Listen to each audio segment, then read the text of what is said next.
Satyabama Institute of Science and Technology, Chennai and Sriperumbudur.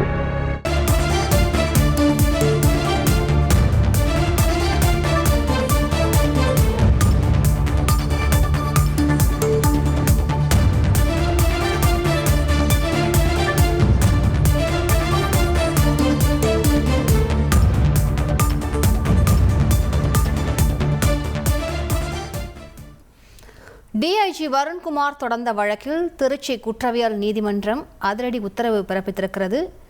மாலை 5 மணிக்குள் சீமான் ஆஜராக வேண்டுமென அந்த உத்தரவில் கூறப்பட்டிருக்கிறது. கூடுதல் விவரங்களை செய்தியாளர் தினேஷ் வழங்கி கேட்கலாம். தினேஷ், இந்த உத்தரவு தொடர்பான கூடுதல் விவரங்களை பதிவு பண்ணுங்க.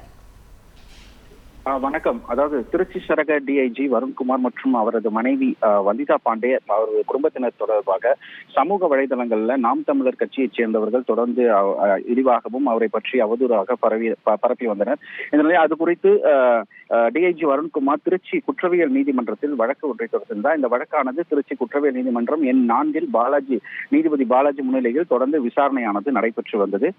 இருதரப்பு வாதங்களையும் தொடர்ந்து விசாரித்து வந்த நீதிபதி இன்றைய தினம் சீமான், நாம் தமிழர் கட்சியினுடைய ஒருங்கிணைப்பாளர் சீமான் ஆஜராக வேண்டும் என்று கடந்த மாதமே உத்தரவு பிறப்பித்திருந்தார்.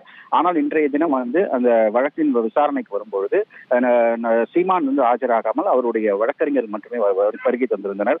இதனை விசாரித்த அந்த நீதிபதி இன்று மாலை 5 மணிக்குள் சீமான் அவர்கள் ஆஜராக வேண்டும், இல்லை என்றால் பிடிவாரண்ட் பிறப்பிக்கப்படும் என கடுமையாக நீதிபதி பாலாஜி எச்சரித்தார்.